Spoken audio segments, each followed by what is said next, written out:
All right, welcome everyone. This is the ASE board review course. This lecture is on cardiac masses and cardiac sources of embolism, and my name is Akhil Narang.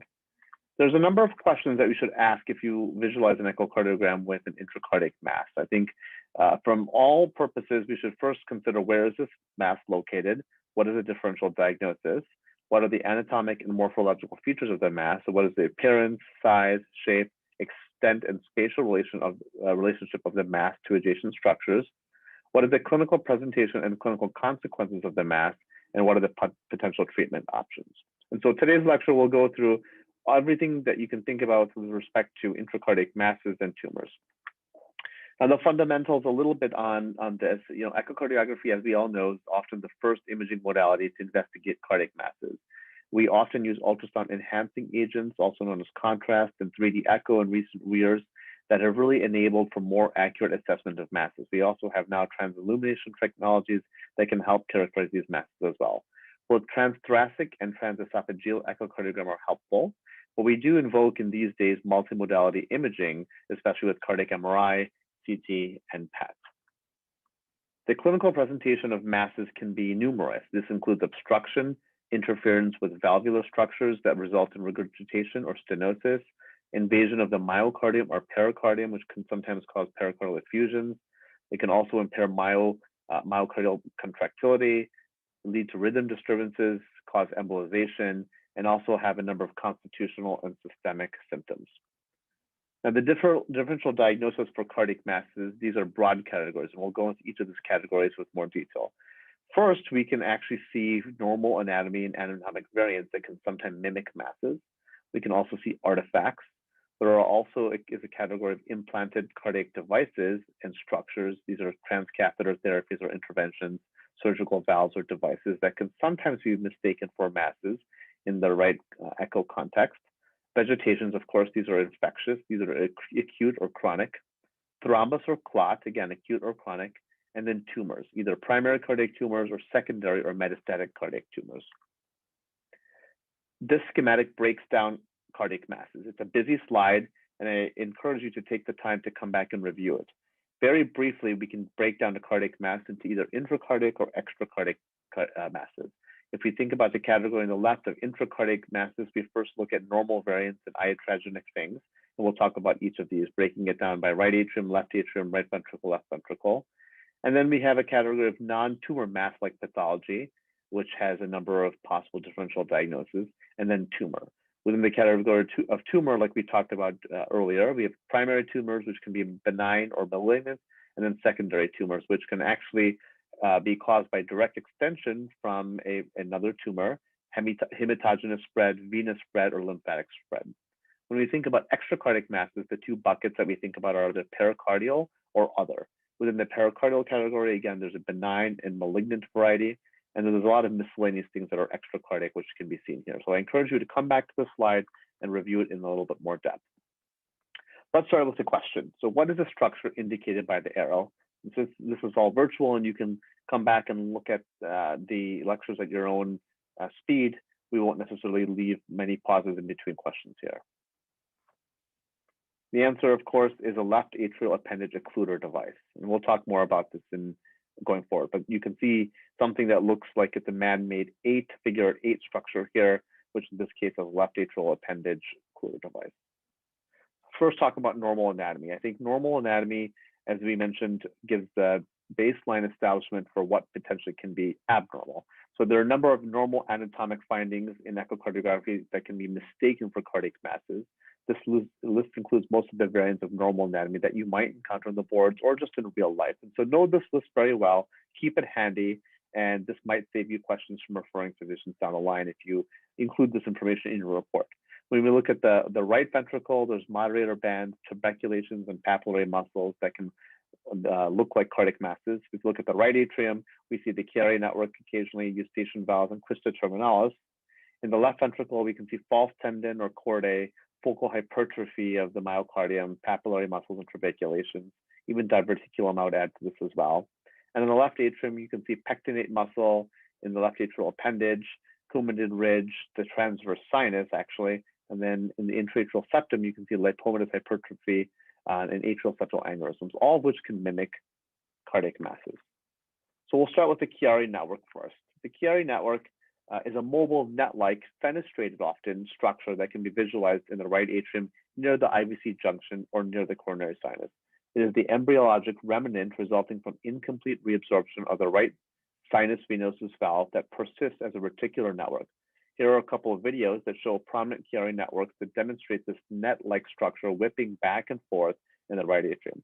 In the TEE view on the top right, you can see that it's actually partially prolapsing into the right ventricle as well in a more exaggerated form. The Chiari network has actually no clinical significance really. It can sometimes cause problems with respect to transcatheter therapies, but other than that, it really can have no clinical significance. Rarely, however, it can be associated with thrombus formation, entrapment, as we talked about from transcatheter technologies, or even infection. Now, the difference between the Chiari network and the eustachian valve is that the eustachian valve has one attachment point usually, while the Chiari network has multiple attachment points. So coming on to the eustachian valve and the crista terminalis, the eustachian valve is a remnant of the embryological right valve of the sinus venosus. In utero, it directs oxygenated blood, as we know from the IVC, to the foramen valvae into the left atrium. The eustachian valve has one attachment point, like I mentioned, and the Chiari network has multiple. The eustachian valve is usually benign, often an incidental finding, and very rarely can have complications such as infection or thrombus formation.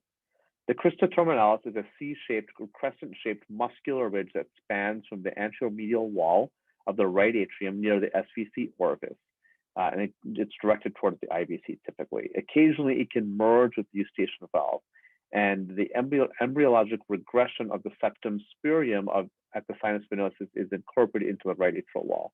The sinoatrial node lies superior to the crista terminalis, and so this is just relevant adjacent structures that you should be familiar with to recognize what these look like, both the eustachian valve and the crista terminalis. Pectinate muscle are small muscles that lay perpendicular to the body of the left atrial appendage, and they can sometimes be mistaken for thrombus. The difference between pectinate muscle and thrombus is that usually with thrombus, there's an independent motion of the cardiac mass that you're seeing within the left atrial appendage, whereas pectinate muscle really don't move in such a fashion. They're typically small and linear, whereas thrombus can be more irregularly shaped. So the top two videos show pectinate muscle, top two clips show pectinate muscle, while the bottom video shows a left atrial appendage thrombus. So they look very different. The top left video, you can see these pectinate muscles that are the small muscles that lay perpendicular to the body of the left atrial appendage. The Coumadin ridge separates the left atrial appendage from the left upper pulmonary vein, so know this anatomy very well. It's particularly important in structural interventions of the mitral valve or left atrial appendage occluder devices. The Coumadin ridge can sometimes be very prominent and can be misdiagnosed as a tumor or a thrombus, and sometimes it's called a Q-tip. It resembles a Q-tip in many instances. You can actually see this occasionally in transthoracic echocardiograms as well, as shown in the right-hand picture over here, where there's a very prominent Coumadin ridge. But this is not, again, an intracardiac mass.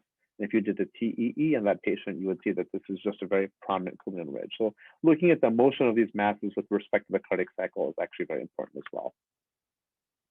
Next, we'll talk about lipomatous hypertrophy of the intraatrial septum. As we know, this is not an uncommon thing that we see excess accumulation or thickened adipose tissue at the intraatrial septum, and it results in what looks like a mass, but in fact, if you look back sometimes to historical echoes if they're available, is just lipomatous hypertrophy. This looks like a dumbbell in appearance, and that's how it's been described in many ways.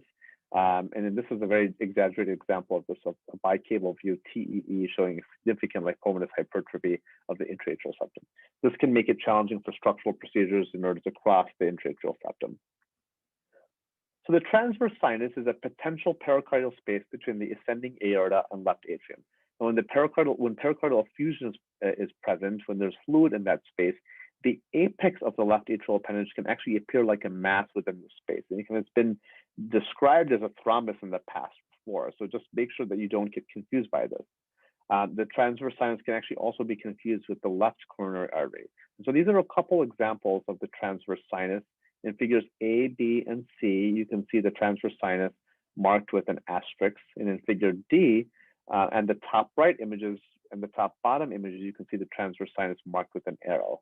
Of note, in the bottom right image, this is a TEE that shows the tip of the left atrial appendage marked by the asterisk on the TEE imaging in the transverse sinus. And so if you flex your probe, you're able to see the tip of the left atrial appendage. And again, this is not tumor, this is not thrombus, this is just the tip of the left atrial appendage noted in the transverse sinus when a pericardial effusion is present. Now, moderator bands coming to the right and left ventricle. Moderator bands in the right ventricle is a muscular band of heart tissue found in the right ventricle of the heart. This is shown in the left-hand figure. And in the middle figure, you see a false tendon of the left ventricle. Sometimes it can be mistaken as masses. And then on the right side, we see excess trabeculations of the LV on short axis, which can be seen in a variety of conditions, including non-compaction cardiomyopathy, occasionally dilated cardiomyopathies. And just recognize that these are trabeculations and not tumor themselves, although tumor can be found within the crypts, the deep crypts of trabeculations. Mitral annular calcification commonly occurs in patients who are older or those who have end-stage renal disease. And then when you have a component of mitral annular calcification that develops liquefaction within the MAC, you can start getting this liquefactive necrosis, and this causes caseous MAC or caseous MAC. On resection, this liquefied component has been described as toothpaste-like, and it's consistent of cholesterol, fat, and calcium. And so here are a couple examples of significant mitral annular calcification, both from transthoracic and then the surgeon's on-FOSS view on the top two images over there. The bottom images show liquefaction necrosis of caseous MAC that results in caseous MAC. And so you can see this echo-dense rim and a center that's a little bit more fluid-like that again is consistent with cholesterol, fat, and calcium. But turning our attention now to intracardiac devices that sometimes can be mistaken for masses or intracardiac masses. This obviously can be mistaken in poor imaging or incomplete imaging, and occasionally if there's complications from intracardiac devices. Generally, these devices include pacemaker and ICD leads, venous catheters, left atrial appendage occluder devices, septal occluder devices, prosthetic valves, and valve repair devices, and also transcatheter therapies as well, which is an upcoming field. So just a couple examples of what an intracardiac lead looks like on the right ventricle. Here are pacemakers and ICD leads that we see both on transthoracic imaging and then also, so these are transesophageal imaging with 2D and then also 3D with transillumination. On the left-hand side, you can see that this intracardiac leak is probably also resulting in significant malcoaptation of the tricuspid valve leaflets, resulting in significant tricuspid regurgitation. Venous catheters, there's a lot of different venous catheters and support catheters that are being used in the critical care world now. So having a familiarity with these are important. Looking into the patient's chart is important as well.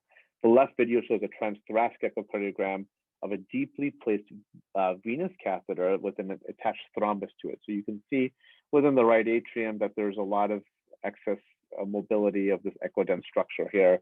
And this is unfortunately a thrombus that's been associated with a deeply seated venous catheter. On the right-hand image, you can see a transesophageal view looking at the RVOT, and you can see in this case, there's a PA catheter that's crossing the pulmonic valve and going into the pulmonary artery. These are examples of left atrial appendage occluder devices. This is the example I showed in the question on the left over here. And this is a figure of 8 artifact actually noted in the left atrial appendage after an occluder device has been placed. And then on the right-hand images, you can see some more still images of occluder devices, left atrial appendage occluder devices, and what they look like both on echo, 2D echo, 3D echo, and then also fluoroscopy.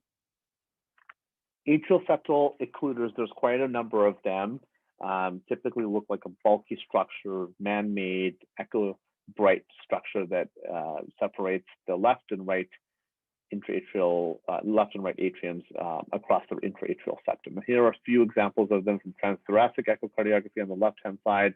On the middle top, there's a transesophageal echocardiogram with a bicable view showing an intraatrial occluder device, and then also in the figure on the right-hand side as well that shows it also in 3 dimensions.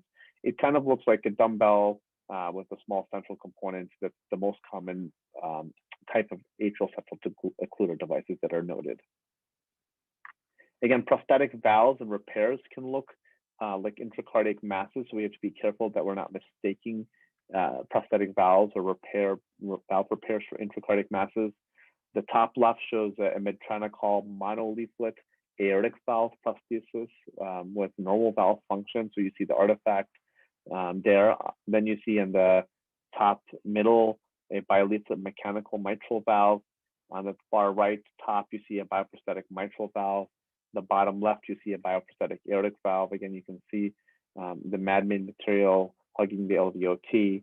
The middle bottom, you see a TAVR on short axis. On the bottom right, you see two mitracles that were placed across the mitral valve. And so these prosthetic valves are becoming more and more common, either mechanical or transcatheter or bioprosthetic, and just recognizing, especially with all the many transcatheter trials that are upcoming, what these look like on both TEE and TTE.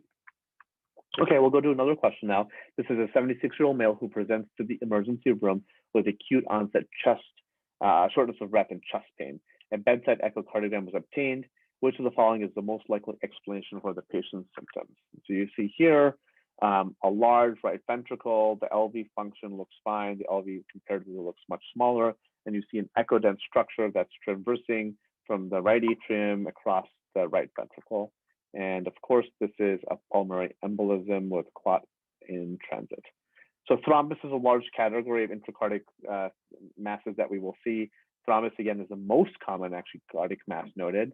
And if we look at the left ventricle, we see left ventricular thrombus mostly occurs after myocardial infarction, acute myocardial infarction, that results in left ventricular wall motion abnormalities and stasis of blood. Most commonly, we see this in the apex, but it also can be seen in other aspects of the LV, the left ventricular chamber itself. We tend to see the apex involved mostly with an LAD infarction. So if that's part of this question set that's given, that's what your suspicion should be raised with.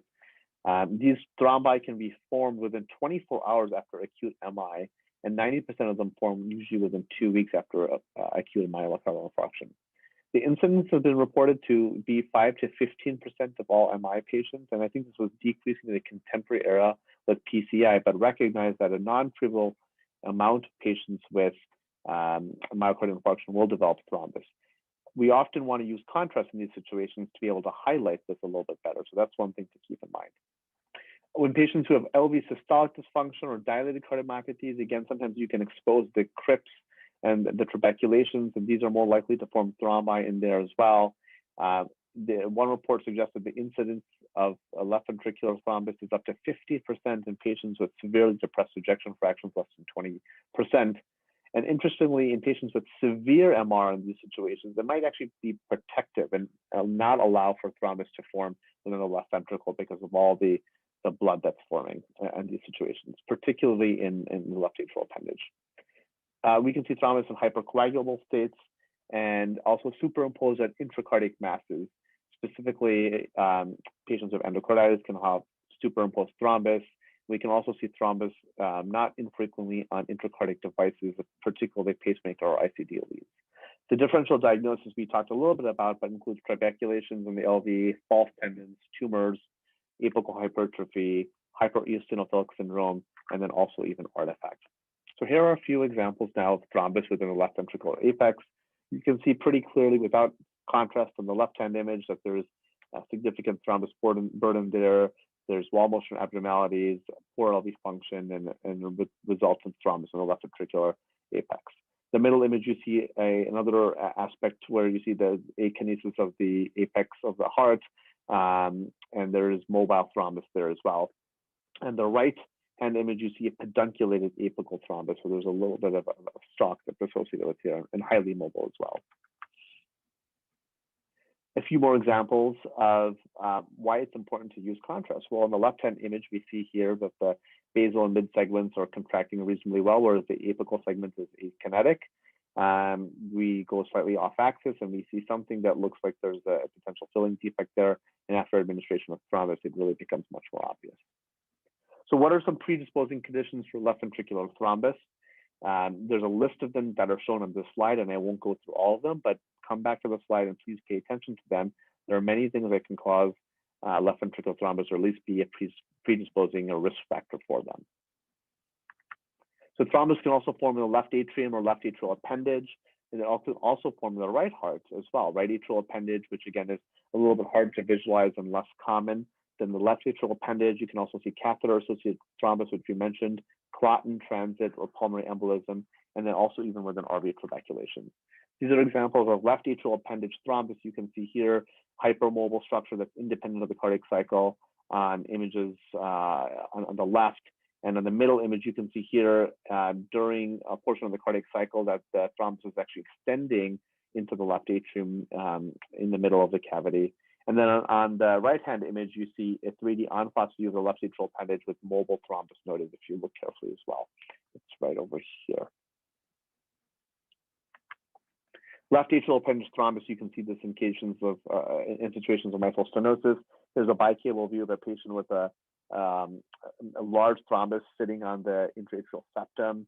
And on the right-hand image here, you see significant mitral stenosis with resultant left atrial thrombus. Here are examples of right heart thrombus on the left-hand side. This is the image that we showed in the question. This is clot in transit. On the top right, this is a dialysis catheter that's been tunneled too deep into the right atrium with associated thrombus that is propagated to the RVA free wall. And you can see the catheter on the right-hand panel here. There's probably thrombus that formed on that and then again propagated to the other wall, the opposite wall. The bottom we see IVC thrombus that's threatening to mobilize as well. A few more examples of right heart thrombus. On the left-hand video, you see right atrial appendage thrombus, and on the right-hand side, you see right ventricular apical thrombus. Okay, moving to another question. This is a 54-year-old female with a history of mitral stenosis and prior mitral valve surgery 3 months ago, who's admitted for progressive fatigue. Her admission INR is 2.9. What is the most likely explanation? So I'll let you look at the video for just a moment.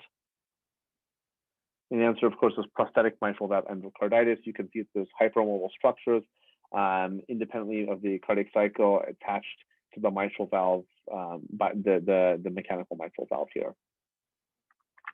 So vegetations and endocarditis is the next category. The location can be in valve surfaces. In patients who have congenital heart disease, it can be opposite of an intracardiac shunt. What that means is you have an ASD with left to right flow.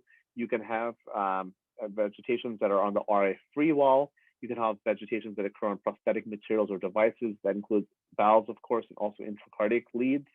When it comes to the valves, you tend to have vegetations that are mostly on the atrial surface of the mitral valve and the ventricular surface of the aortic valve, although this often can be in the opposite direction as well, or go both between both surfaces of the atrial and ventricular side for mitral valves, and also for the aortic valve, the ventricular and the aortic side.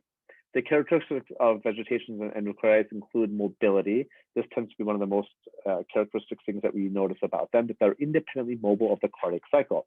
They oscillate, they're quite heterogeneous in appearance, and they often have multiple lobes.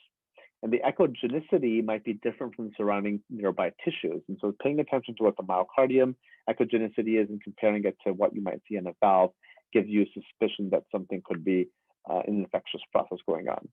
Now, chronic or heel vegetations that can actually become calcified. So not all infective endocarditis end up in surgery. Sometimes they're treated just medically with antibiotics, and over time they can become calcified and less mobile.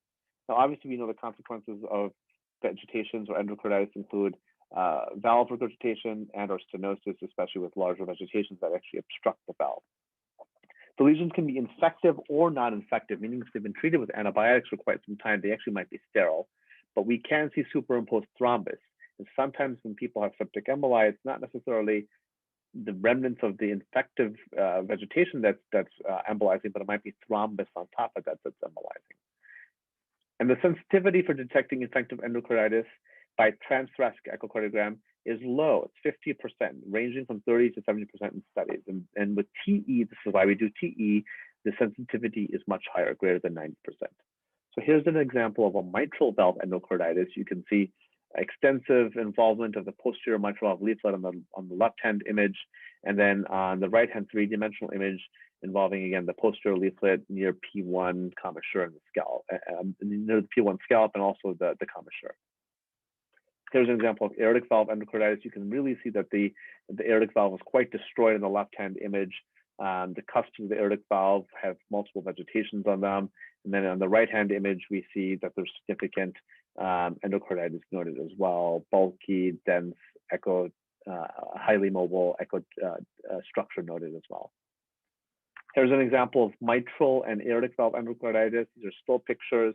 The mitral aortic infective endocarditis is seen here. So this is a patient with aortic valve endocarditis that's probably extended to the mitral valve, and it's caused perforation of that mitral valve, resulting in severe mitral regurgitations as well. And you can see the three-dimensional image right here with the red arrows depicting the perforation of the anterior mitral valve leaflet.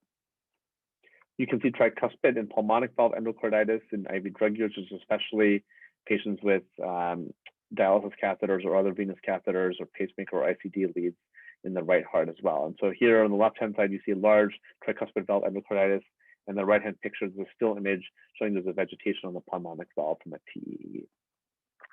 Prosthetic valve endocarditis can unfortunately occur as well. This is the image I showed in the question on the left-hand side, mechanical mitral valve endocarditis with vegetations. And on the right side, we see on the right middle, we see a bioprosthetic aortic valve endocarditis with paravalvular abscess. You see the thickened material adjacent to the aorta. That's all suspicious for abscess formation. And on the lower right, we see what is a TAVR valve that's developed TAVR endocarditis. So there's a mobile structure on the TAVR valve itself. Now, morantic endocarditis is also known as non-bacterial thrombotic endocarditis. And this is a deposition of sterile. So again, we talked about sterile and non-sterile endocarditis. This is sterile platelet thrombi on the heart valve, mostly the aortic and mitral valve. It's non-infectious, mostly impacts the aortic and mitral valve.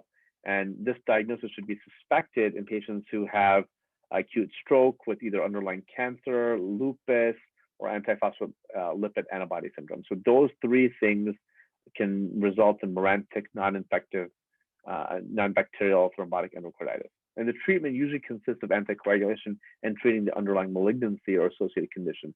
Sometimes surgery or excision is performed, although it's quite rare. Okay, another question. So this is a 33-year-old female who's referred for a baseline echocardiogram prior to starting chemotherapy for newly diagnosed breast cancer. What's the most likely explanation here?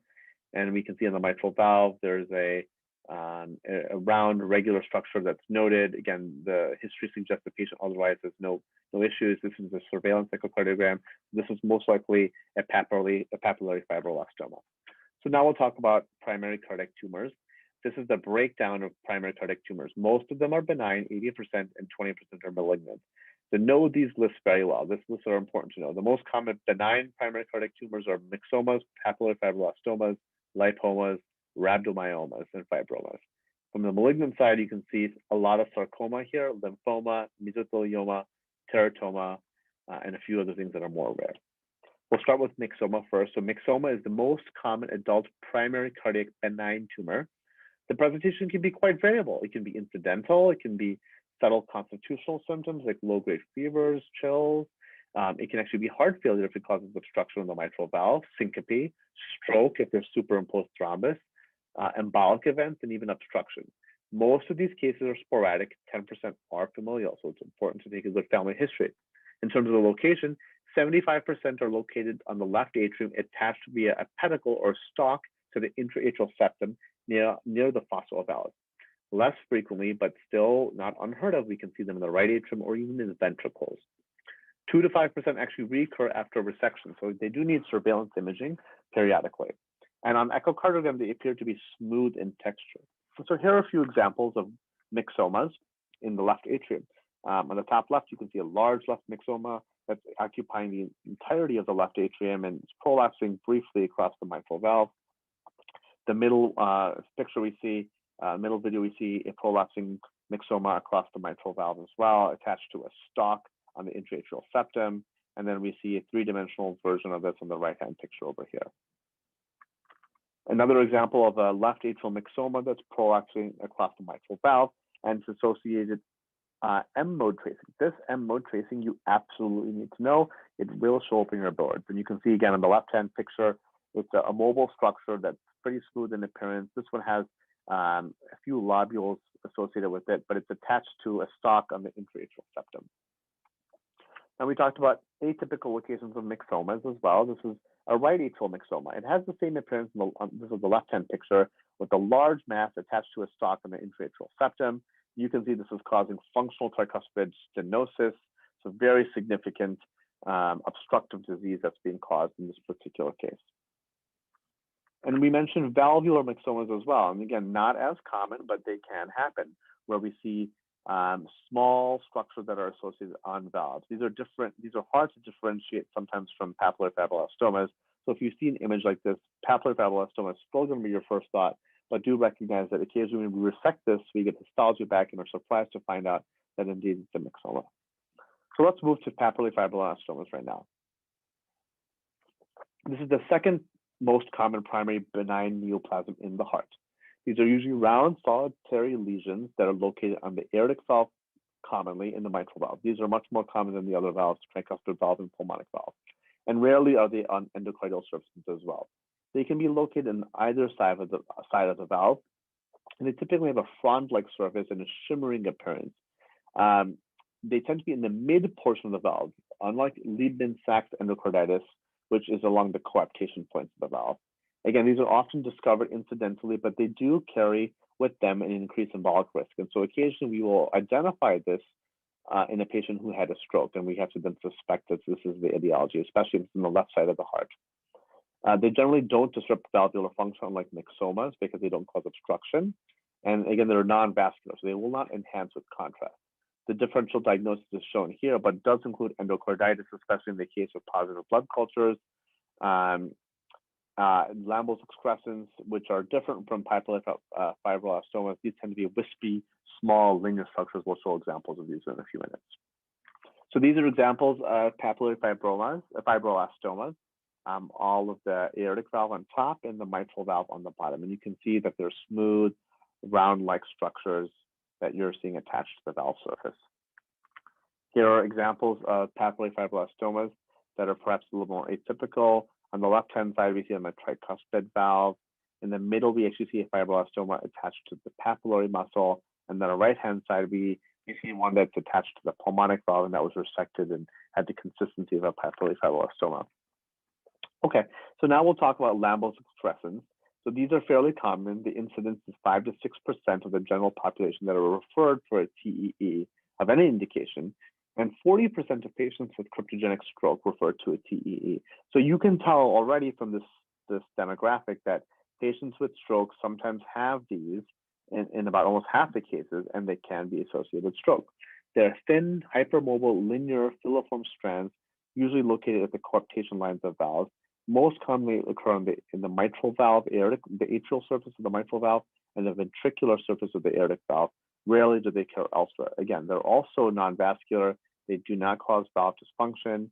And again, they can be an incidental finding on asymptomatic patients, but they can be the source of stroke in patients who are being evaluated with TEE. The differential diagnosis includes thrombus vegetation. I would probably add in papillary fibroblastoma, but it does look discrete, different from all three of these differentials. Here are examples of Lambos excrescens on the aortic valve. As you can see here, really no problems with the aortic valve with respect to obstruction or regurgitation. And it's a small, thin strand, as you can see here, if you pause the frame and look at it and zoom into it. Here's a list of more primary benign tumors that you can see in the heart. Rhabdomyoma and fibromas are the most common benign cardiac tumors in children. So if you get a question asking about children and a benign tumor, these are the things that would be at the top of your differential. Both rhabdomyomas and fibromas can be seen associated with conduction disease, arrhythmias, or even sudden cardiac death, although it's quite rare. In terms of rhabdomyomas, they're muscular. They typically are located in the left ventricle, and they're associated with tuberous sclerosis. So if that's part of the history you're given in your STEM, you should think about rhabdomyoma. Sometimes we can see this regress spontaneously over time. Fibromas are tumors that are usually within the anterior or septal wall of the LV or LVOT. And there's a few other things listed on the right-hand side here, which are much less common. This is an example of a rhabdomyoma that regressed over time. And you can see this large echo density on the left-hand structure that 4 years later resulted in complete elimination after treatment. And here are examples of fibromas. Again, I mentioned to you that these are often within the myocardium or the left ventricular wall or outflow tract, and you can see examples of thickening of the myocardium here. both on the top hand panels and the bottom hand panels, and also on the moving image here. These are all consistent with fibromas.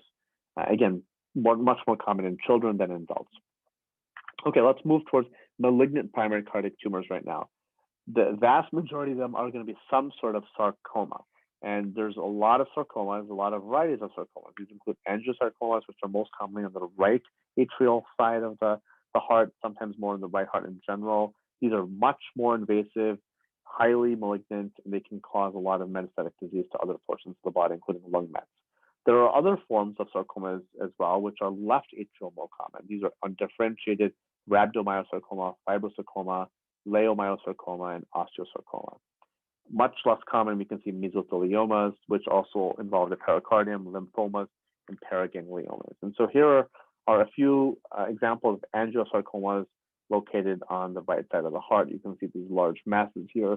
You will be given, usually in your stem of the question, an example of a patient who has constitutional symptoms, has a suspicion for malignancy, or something that makes you suggest that this is more than an incidental finding. And this is a resected angiosarcoma on the top right here. And you can see the heterogeneity of this tissue as well. These are mesothelioma and lymphomas, much less common, again, often involve the walls or the cavities of the heart. Some of them can really cause a lot of obstruction and cavity narrowing, as you can see on the right-hand side. Secondary cardiac tumors are less common, much more common than primary cardiac tumors. I meant to say that primary cardiac tumors are much less common than secondary tumors. And this is by the order of 20 to 40 times more common to see a secondary metastatic cardiac tumor than a primary cardiac tumor. Reports of 5 to 15% of oncology patients have some sort of metastatic extension to the heart or the pericardium. And so when you have an oncology patient that presents with cardiovascular symptoms, you have to think about metastatic disease. These are most commonly seen in patients that have cancers that are known to be highly metastatic. Breast cancers, lung cancers, melanoma has a high likelihood of cardiac metastasis as well. And then overall, the sites of metastasis tends to be mostly the pericardium, which can cause effusion, much more so than the myocardium or the endocardium. Now, how secondary cardiac tumors spread depends on a couple of different factors in the type of tumor itself. And so here's a schematic that depicts this. So if we talk about direct extension, we're thinking about breast, lung, esophageal cancers, and mediastinal tumors. If we think about spreading hematogenously through the red blood cells, melanoma, lung, breast, GI, GU cancers. There's venous extension. These tend to be through the IVC, renal cell carcinoma, uterine carcinoma, and then hepatocellular carcinoma. And they can extend through pulmonary veins as well, lung, breast, thyroid, and some spread via the lymphatic system, such as lymphoma or leukemia. Here are examples of a patient with malignancy who's noted to have a mass in the IVC on the left-hand side with extension into the right atrium. This is most commonly seen in renal cell carcinoma, hepatic cell carcinoma, or uterine cancer. So these are the things to think about if you see these IVC tumors or heterogeneous structures that are extending then to the right atrium. You can see the tip of the tumor extending to the right atrium here on the right-hand picture as well. This is another example of a metastatic melanoma that's involving the apex of the LV. And you can see this over here. This patient, you would have the clinical context of a melanoma with intracardiac mass, and then you should really think about metastatic extension. This is an example of tumor thrombus from testicular cancer on the left-hand side, extending via the pulmonary vein into the left atrium. So these are quite rare, but can be seen occasionally. And on the right-hand side, we see a large lung cancer that's metastasized and spread into the left atrium through the pulmonary vein. There are extracardiac masses that we can identify in echocardiogram as well. Most commonly, the pericardial cysts. So pericardial cysts are usually seen at the right costophrenic angle. Often we see these better with MRI or CT, but you can occasionally see them in echocardiograms as well. And they often appear as this echolucent, almost like an effusion space, and they can actually cause extrinsic compression of the right atrium or the right heart structures. And so you can see this echolucent space right here was actually known as a pericardial cyst when looked at with further imaging. And this is an example of a renal cyst. So once in a while, we can catch these as well on echocardiograms as part of the extracardiac manifestations of ultrasound. This is an example of a large renal cyst that's invaginating the liver, which is shown by the arrow. So that echolucent appearance you see in the subcostal view, it's actually a large renal cyst that's impinging upon the liver. Now, this is an example of extracardiac masses within the liver. We can actually see a gallstone. In the left-hand image, you see a gallstone here. There's an echodense area surrounded by an echolucent area that's really consistent with the gallstone at the rim of the liver. So we can occasionally see this on ultrasound and some of the subcostal views. And then you have all seen this as well, but you can often see atelectasis in the lung space or the pleural space on echocardiogram. Often on personal lung access views or the apical views, you'll see a pleural fusion or a pleural fusion or the lung space, and in that you can see mobile tissue that's actually atelectasis and not something within the heart itself, but it's just atelectasis of lung tissue. So in the last couple of slides, I want to review again some of the common intracardiac masses that we can see within various chambers of the heart. And so I encourage you, when you see these questions on your boards or in real life, first to think about the chamber that you're seeing in and think about what's most common in that chamber.